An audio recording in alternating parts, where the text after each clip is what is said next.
not. Good morning, Dubai. This is the Lovin Dubai show with me, Casey. And with me, Massa. And we go through the top trending stories that everyone has been talking about over the weekend, today, and all the top stories. Our top story for you today. The UAE denounces in the strongest terms the Israeli government's decision to occupy the Gaza Strip. And Kuwait announces on-arrival visas for GCC residents. We are also talking about a business class passenger caught stealing on a Dubai-Singapore flight. And a US group is urging Sephora to drop Huda's brand. In today's rapid weather report, it's mostly sunny with temperatures ranging from 34 to 43 degrees. Also, the weather is getting better. I thought so. Yeah, I went to the beach. I didn't... You went to the beach? On Saturday, yes. Do I look sad? Yeah. Wait, Thank you you sat out? Yeah, I sat out more than I sat inside the beach. Which beach? Nikki Beach. Oh. Okay. So we were talking like temperature controlled pools, weather. Pool, no, actually beach. I hate pools, by the way. Can I say that? I really hate pools. I hate the chlorine. So you sat at the beach and you went into the water? Into the water. Then I sat outside and it was so chill. Like, I had a little bit of a breeze, okay? I feel like temperatures in August are dipping a bit. This is summer in Dubai and I feel like it feels unique. I also felt the same, that this weekend was manageable. Yeah. So you went for beach day in August. And in the evening, I was outside making TikToks. I was standing outside. There was a really good breeze. It's TikTok weather? It's TikTok. I was running. Because, it's August. Anything for Taylor content. Swift. What's the One song? thing was enough for the hopes.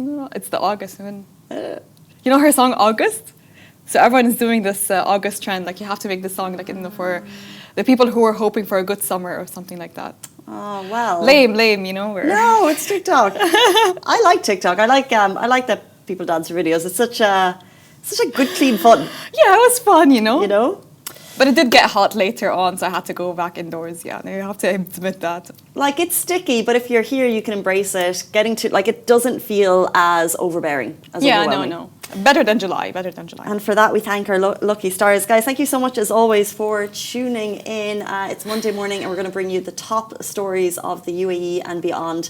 The UAE denounces the Israeli government's decision to occupy the Gaza Strip. The United Arab Emirates has condemned in the strongest terms and denounced the Israeli government's decision to occupy the Strip, warning that this decision will lead to catastrophic consequences, including further loss of innocent life and a worsening of the humanitarian crisis in Gaza. So in a statement by the Ministry of Foreign Affairs, the UAE called on the international community, the United Nations and the UN Security Council to fulfill their responsibilities and put an end to such illegal practices in contravention of international law.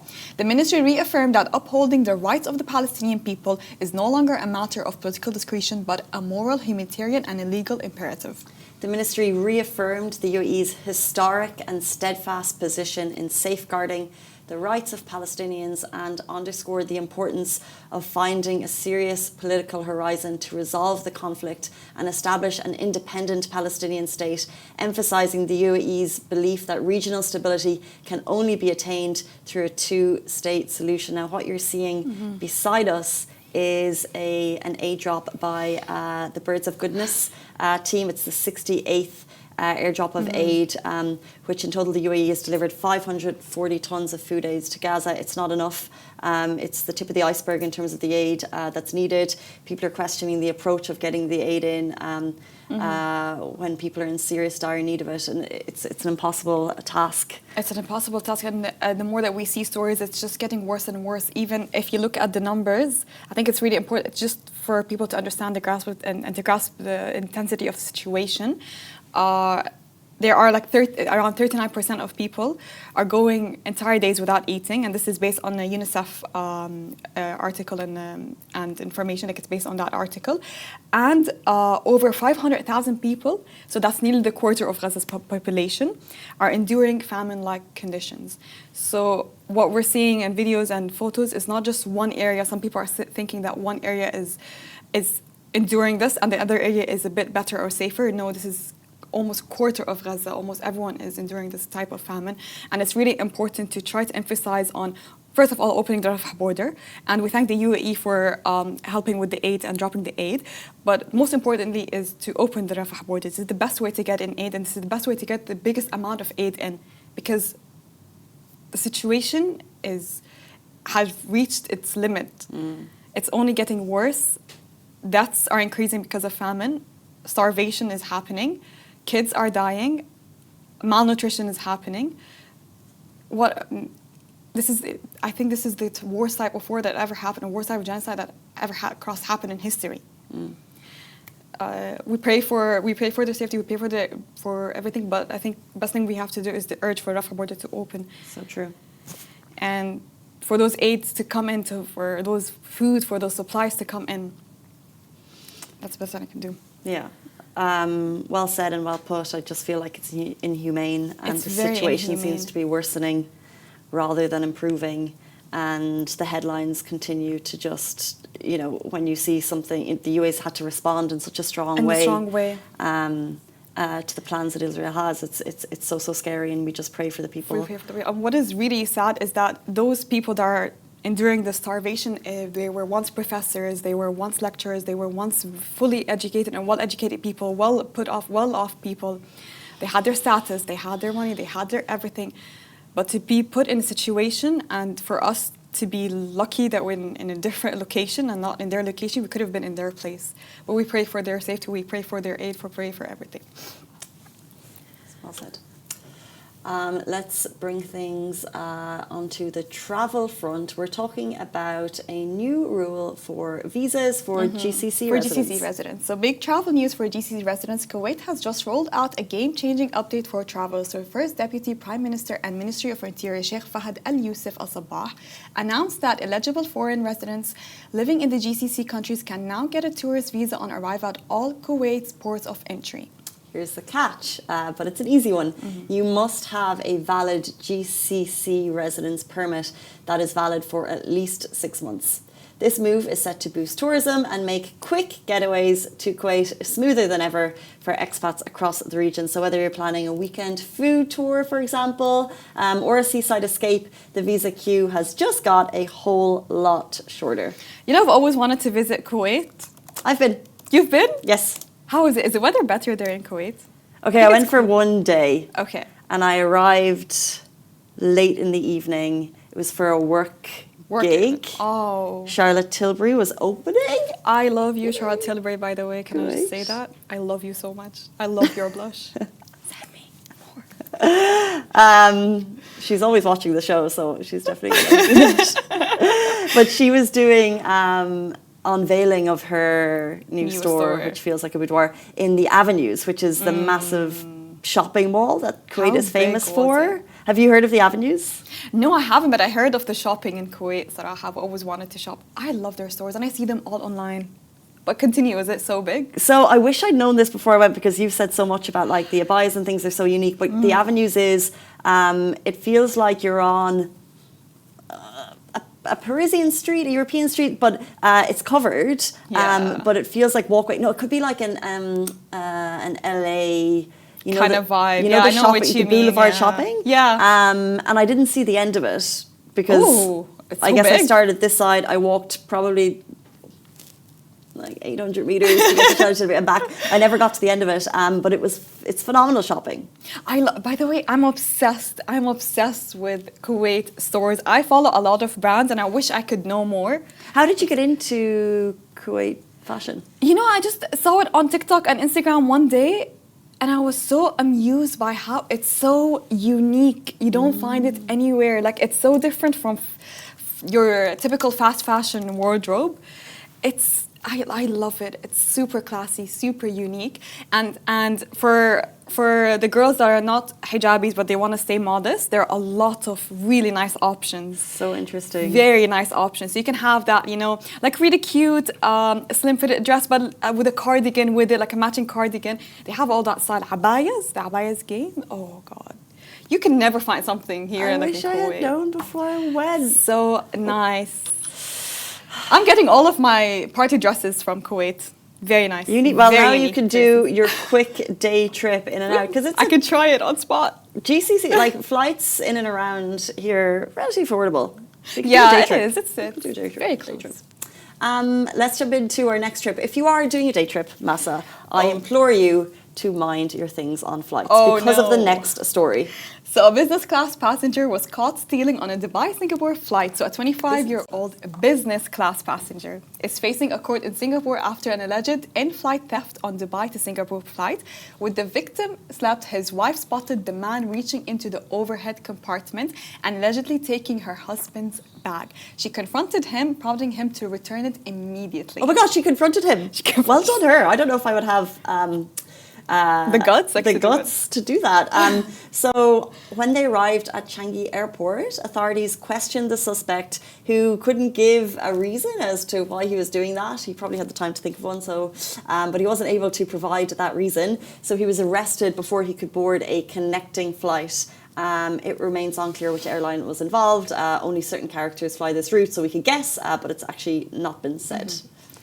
So the case is scheduled to be heard on August 10th, and if convicted, the man could face jail time under Singapore's strict theft laws, which can carry a sentence of up to 3 years. Singapore is Dubai, Singapore, the two countries that you just... Like so strict. The law that you just don't want to ever break. And you're testing the waters there. But like, first of all, my biggest question, and I need to ask this, I hope one day I can get an answer from this passenger.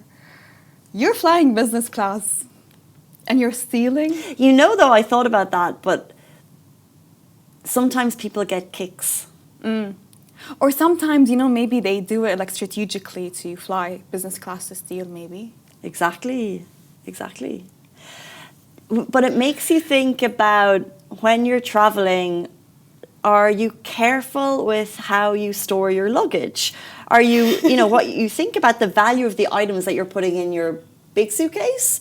And also the value of the items that you have on your person. Mm-hmm. And are you looking after them to the extent of, like, the reality is there's no security. There's no security. What do you do in this situation? The funny thing is, you know, when you travel on buses in Ireland, buses, so it's like a 3 or 4 hour journey, and you put your big suitcase in the hold of the bus. Mm-hmm. So you put it in the hold and then you get on the bus.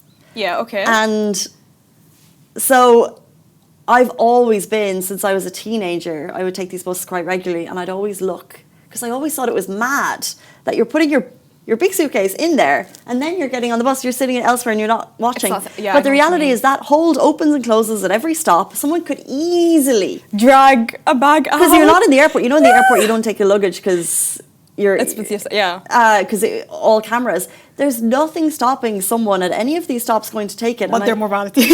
But their morality. So I've always been quite aware of safety on transportation. I don't have a hack for it. I'm just staying alert. Mindful, You're staying alert, I guess. You know, I feel in airplanes, I've never, maybe once in my life, put something in the overhead compartment. It's always in front of me. I don't like carrying those. But they don't allow that. They're strict. But I don't like, I'd never carry those. You don't do hand luggage? The hand luggage, no, I don't. How do you? I get a big suitcase and I put everything there. The only thing I carry with me is just a cross-body bag. That's it. Massa doesn't do enough traveling in Europe where it's so expensive. Luggage isn't free. Right? So no one does the big luggage. Everyone does the small luggage, and you have to get the small luggage that fits. It's big enough that it can hold everything, but it's small enough that it fits into the overhead compartment. The specific sizes that the airline says that you need to have it. But everyone does small luggage because everyone's cheap. No, we're affordable. I mean, you know, it's just 10 kg, you know. put your stuff really well. I don't know. Have a good packing hack, but not this. I never do that. That's because, you know what scares me Europe, actually? where it's just happens all the time. You know what actually scares me so much? When you land and they open the overhead compartment.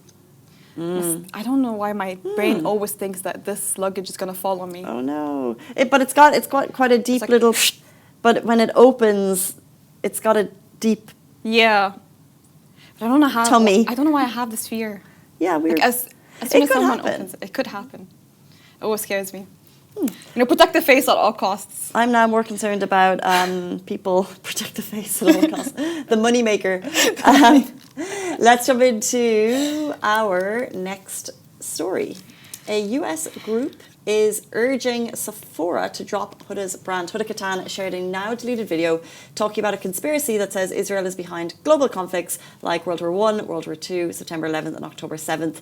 And in response to that, a US group called Stop Anti-Semitism is pressurizing Sephora to discontinue its partnership with Huda Beauty. So Huda then stepped in to defend herself, saying in clear terms that she does not condone the hate of any kind, and she does not condone the hate of, and she's saying her words are being twisted to force her into silence.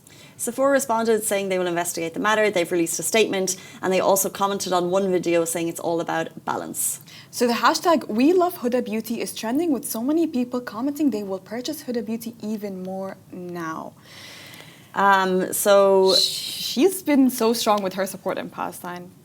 Even before 2023, she's been so supportive, and time again, she's only showing more and more support. What saddens me the most is previously, like for people to call out removal of Huda Beauty from Sephora. Huda started off as a blogger, and it was her biggest dream to set her brand on Sephora. And when she did it, it was like one of the happiest days for her. It was the happiest days for all of us. Remember the eyelashes, remember all of her products on Sephora. Yeah. And people, yeah. This moment. It was so great. And fast forward a few years, this happens where people are calling out like a US group asking Sephora to remove her brand. It's sad, like it pains me. This was her biggest dream, and she's doing it for a good cause. She's speaking out for a good cause. For you to ask a brand to remove a specific brand because they do not condone starvation, they do not condone genocide, how? I cannot understand those people's brain. Is it brainwashed? Is it... Why would you have so much hatred for someone that's calling an end to a genocide? Yeah, and she's just speaking out for injustice. She's just speaking out for justice. children. She deleted the original video because it was getting misconstrued.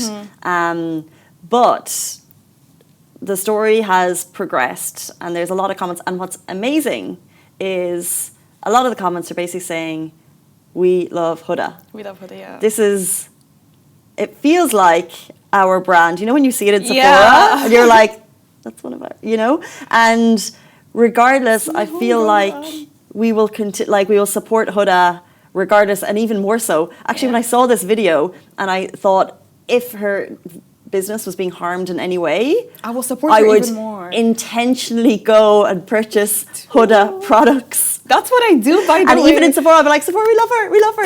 And now Sephora have said nothing on this, as in they have released a statement that they're going to investigate it, but they are massive supporters of Huda and always have been. So I'm not concerned that that would happen. I'm not concerned for her either. And I'm not concerned that it would be removed from Sephora. They have such a strong relationship. But I know that when I see Huda having to go through this for standing up and for having a platform that speaks out for injustice, and when she speaks out for what she believes in, and she's so strong, and she's not scared. And no, she's not scared. And it must be scary, just even on a personal level, not on a business level, on a personal level, to be targeted in such a way that it would make me want to go and repurchase all my favorite Sephora products. It makes you question, because she never mentioned it online, is she receiving death threats? Is she receiving like hate comments? Is she receiving direct, because this is what they tend to do, by the way. Like if we look at Miss Rachel, because she spoke about the children in Gaza, she started receiving death threats, and death threats targeted towards her children. So maybe Huda never speaks out about those, and she shows so much strength in her videos when she's talking about this topic. But it makes you really question, is she receiving those death threats? Is she okay? Is her family receiving those death threats? Because her daughter is also faced on social media. Well, let's just, So to have a group to try to limit her speech, or to try to limit your profit, it just goes to show how big of a fan base and support system Huda has, with everyone starting a hashtag and with everyone showing that, you know what? No, we will continue to purchase your products. Always. Because I do that ever since I've seen her support, like subconsciously or consciously, I always purchase her stuff. I've always loved her, starting from 2016, from her early blogging days. Right. I'll only grow to love her even more with her support. Agreed. And her new collaboration with Saint Levant, it was unprecedented, and the amount of sales she had before even releasing it, it was all pre-ordered. And this was directly for Palestine. So I understand why this US group might have this much built-on hate, but she will not stop. This will not make her stop. This will not put an end to her support. It won't. It won't.